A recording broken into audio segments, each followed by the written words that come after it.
kalofagas. And we're in for a real treat. If you love octopus, you are going to absolutely fall in love with this dish. Oh yeah.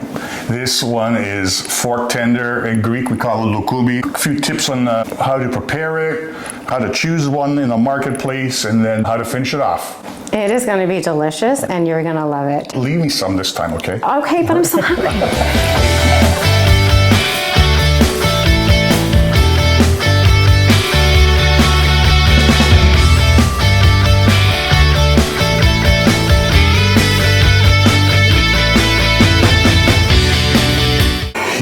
Today's octopus.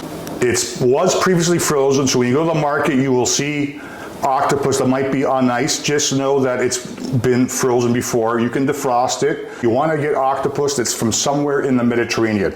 The beak is inside there.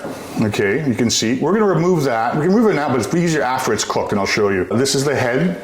The sac has been inverted, and all the innards of that have been taken out, including the in sac. We have to tenderize this before we're going to throw it in the grill afterwards. There's a few different methods out there. We're going to work on one that I've perfected, and it works every time. What I've done here is put about 1 inch's worth of water in a pot. You want a pot that's just going to fit the octopus that you have. I'm going to add a couple of tablespoons of vinegar, about a 1/4 cup olive oil. We have our aromatics. 3 bay leaves, picked from our summer home in Halkidiki. Whole allspice, in Greek, bakari, right? You can find this in the market as well. How much are you putting in there? That's probably about a tablespoon's worth. And then we have 1 small onion with the skin on, everything. That's going to help with the flavor as well, the octopus, not be so much of a fishy, strong smell. And the skin will help with the color of the octopus as well. We're going to put the octopus in as well. All right. He's in, he's good. And we're gonna go over to our stovetop. Put it on high at first. Our water's boiling. Now what we're doing is reducing this to a medium low. We want it to simmer. I'm gonna put my timer on for 45 minutes, okay? See you guys in a bit. 45 minutes have lapsed. It's time to test the doneness of our octopus. There we go. So you can get a fork or a knife.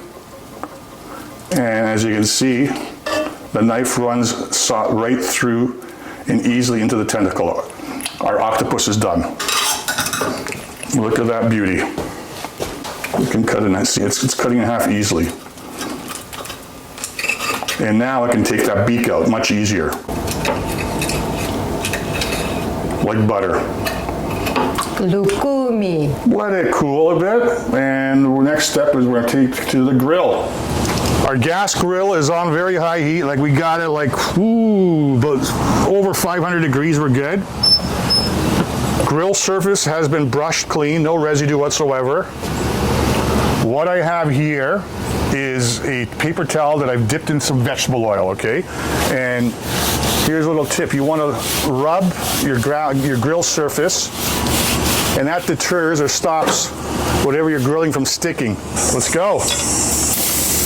That's what we want to hear. At this point, all we want to do is char the octopus. It's cooked. We want to put a good sear on it. You can serve 1 tentacle per person if you like, if it's family style. And a lot of people are going in it. Cut into smaller bite-sized pieces. Our octopus has probably been grilling on one side for about 4 or 5 minutes. Nice char on that side, as you can see. And then we want to put a nice sear on the tentacle side as well. You can rub some vegetable oil again to deter sticking. See, there's very little sticking on our grill surface. We're going to put a nice char on the other side. Another 2-3 minutes. Octopus should be ready. We've charred the other side. Take a look at that, huh? Looks beautiful. Wow. Ready to go. Let's go and plate this up. That's the head. Very edible, okay? Don't worry about it, but we got plenty of tentacles to eat. Let me separate each tentacle.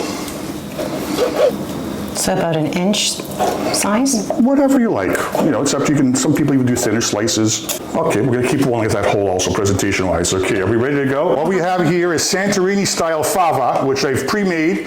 You can go to my Kalofagas website and search Santorini fava.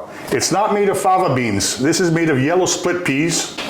Let's do a fancy chef swoosh. Okay, look at that.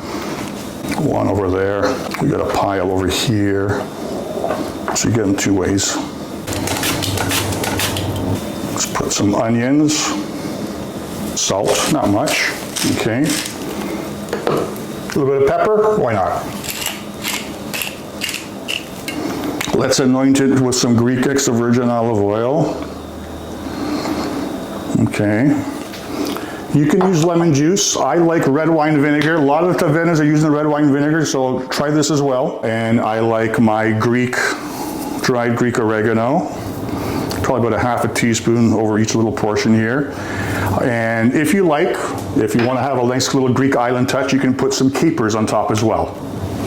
Beautiful. Here is our grilled octopus. Καλή όρεξη. Wow, that is so tender. The octopus is tender, but there's a little bit of firmness. It's perfect. It's tender, but it's got the texture. You did a great job again. Thank you very much. Be honest, everybody.